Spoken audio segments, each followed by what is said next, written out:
Hey there, are you ready for chapter 2? I am. Chapter 2 is called Upset Pet. I enjoyed reading and learning about what you think is going to happen in chapter 2. Many of you had some ideas about Og and Humphrey and their plans together, and some of you talked a lot about the new girl and some things that she may be going through as a new student. So very good ideas. So chapter 2, Upset Pet. I'd had bad days before. The worst day was when Miss Mack left. She was the substitute teacher who found me at Pedorama and brought me to room 26. She almost broke my heart by moving to Brazil, which is so far away. I'd also overcome problems before, like getting Mrs. Brisbane and her husband Bert to go from not liking me to liking me a whole lot. But I'd never had a problem like this: how to make friends with a frog. Back in my early days at Pedorama, I'd met guinea pigs, mice, rats, gerbils, and chinchillas in the small pet department. If there were frogs around, they must have been over with the fish and less interesting pets. After school was over, Mrs. Brisbane gathered up her coat, gloves, and books, walked over to Og and me, and said, "Well, fellows, you're on your own tonight. Have fun." And with that, she left. I recalled the first night I was alone in room 26. As it slowly got dark outside, I slowly got scared inside. I would have liked a friend to talk to that night. Maybe Og felt the same way. Like Tabitha, Og was new to the class, and I thought I should try to make friends with him. Mrs. Brisbane had said it's not easy to be new. You should always listen to your teacher. "Don't worry, Og," I squeaked to him. "They'll be back tomorrow, and Aldo will be here later." I waited for an answer. All I heard was silence. I knew he probably couldn't understand me. Still, I'd learned to understand what humans said, and for the most part, they seemed to understand me when I chose to squeak up. Surely I could do as well with a frog. So I decided to try again.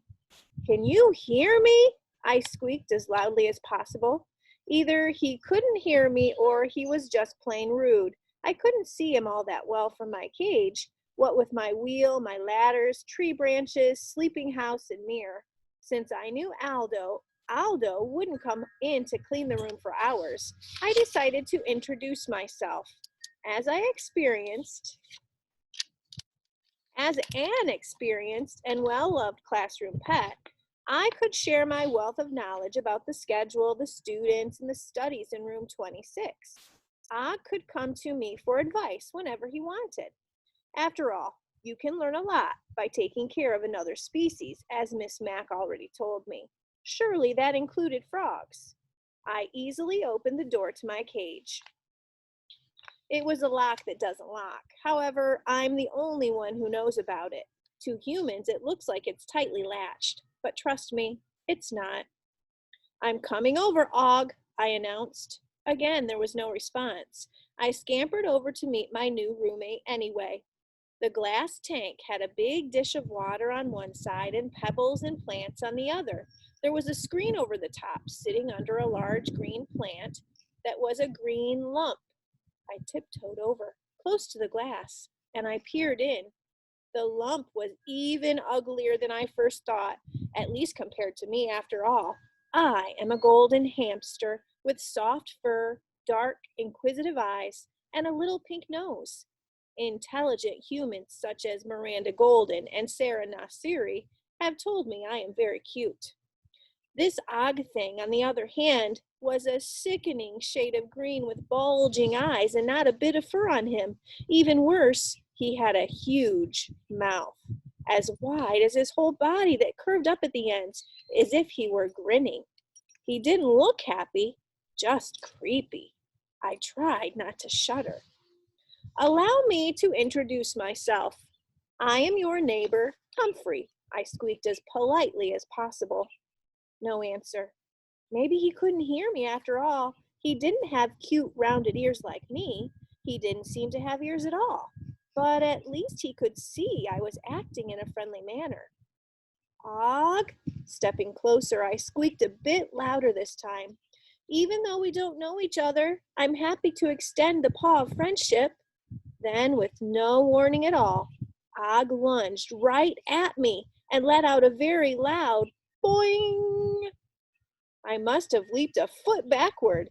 Og couldn't get me through the glass, but goodness, he startled me.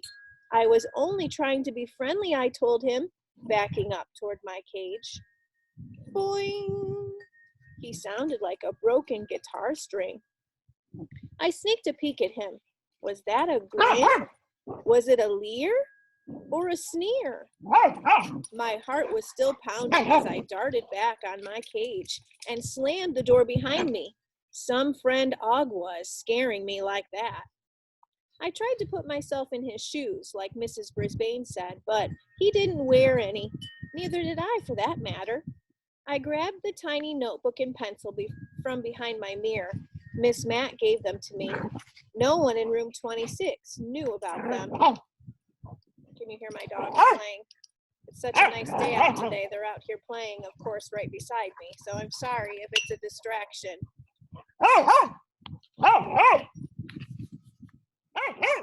Let's see if you can see them.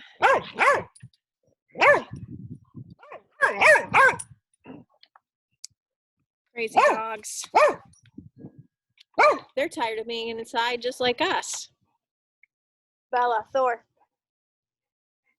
Okay, let's get back to the story.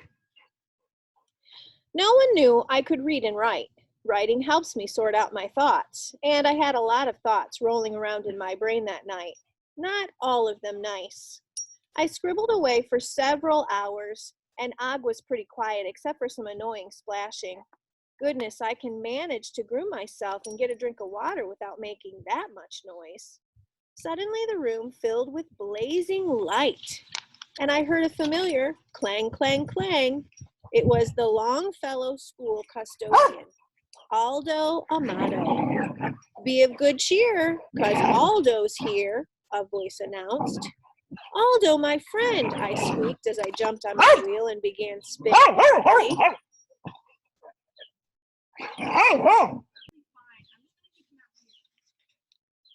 Aldo, my friend, I squeaked as I jumped on my wheel and began spinning happily. Aldo parked his cleaning cart near the door and clumped over to my cage. Happy New Year, Humphrey. You're looking handsome and healthy, he told me. Aldo is a true friend. And you the same, I squeaked back. Who's your buddy? Aldo glanced at Og. Hey, I know you, the frog from down the hall. What are you doing here?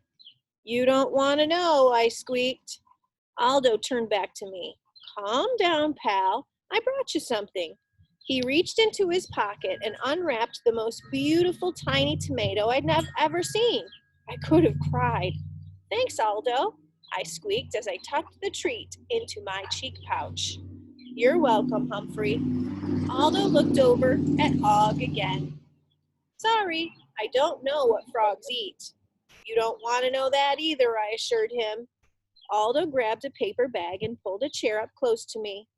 May I join you for dinner? He asked. He didn't need to ask. We'd shared many happy evenings while he took his dinner break. I took a deep breath. Aldo gave off a pleasant smell of chalk dust and pine spray. He smelled the way I imagined a forest smells. Somewhere, way, way, way back in time, wild hamsters must have lived in forests down in sweet, earthy piles of rotting leaves and fallen pine cones. Yep, Aldo smelled just like home. Mind if we have a little talk? He asked. Of course I didn't mind. I'd been trying to get old Lumpy to talk all evening. I've got something to tell you, Hump. Remember how I gave my girlfriend Maria an engagement ring for Christmas? Well, I've got bigger news. On New Year's Day, she and I ran off and got married. He held up his left hand. A gold band glittered on one finger. I hope you'll be happy, happy, happy, I squeaked with delight. Thanks, pal. I know I told you that you'd be at my wedding, but we decided to get hitched quietly. You understand, don't you? He asked. Naturally, I squeaked. Of course. After all, I'd helped them to get together in the first place, and when I met Maria, she was as nice as Aldo. Yep, I'm an old married man now, real happy, but I've started thinking, Humphrey, I like this job, but it doesn't pay a whole lot. Aldo paused to chew a bite of his sandwich. I'd like to have kids and a house and maybe raise a couple of hamsters of my own. Fine with me, as long as he didn't raise any frogs. I sure would love to have my evenings free to spend with my family, pal. I've got to find a way to get a better job, Aldo continued. You can do it, I squeaked. Aldo was quieter than usual as he finished his dinner. I spun on my wheel to entertain him, but he was lost in thought. Finally, he folded up his bag. Guess I'm not good company tonight, Humphrey. I bet that frog makes better conversation than I do. Fat chance, I squeaked. After Aldo cleaned the room and left, I did some thinking. Personally, I believed Aldo was already as fine of a human being as I'd ever seen. I'd miss him if he worked somewhere else, but he was my friend, so if he wanted a better job, I wanted to help him.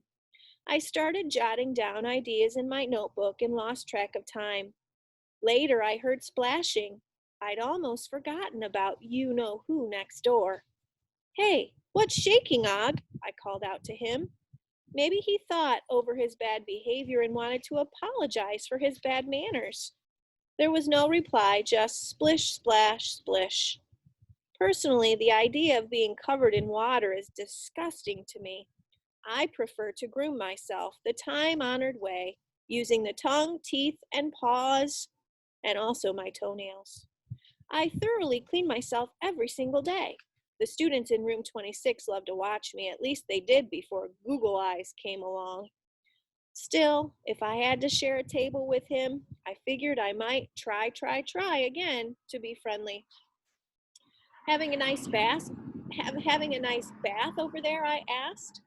There was no answer, not even another splash. But there was another sound, the crickets. So they were alive after all. Og would have to eat noisy food. My Nutrinibbles and mighty mealworms didn't make a sound until I crunched down on them. But the crickets, whom I actually felt sorry for, made a funny singing song. Chirp, chirp. Apparently, they were nocturnal just like me. It was going to be a long night with noisy crickets and a silent frog. I hopped on my wheel and tried to spin my irritation away. It didn't work. Humphrey's quote for this chapter: "The only way to have a friend is to be one." And that is a quote from Ralph Waldo Emerson, who was an American poet. I hope you enjoyed chapter 2. We have some things to think about. Again, in the comments on the class story, you or your parents can post what you think is going to happen in chapter 3. So Aldo has some things that might be changing for him. We didn't hear a lot about the new girl because it is evening. So we still have to wait for that information. And Og and Humphrey have not figured out how to communicate with each other yet. So if you have any predictions, chapter 3 next time is called Sad, Mad, Bad. See you next time.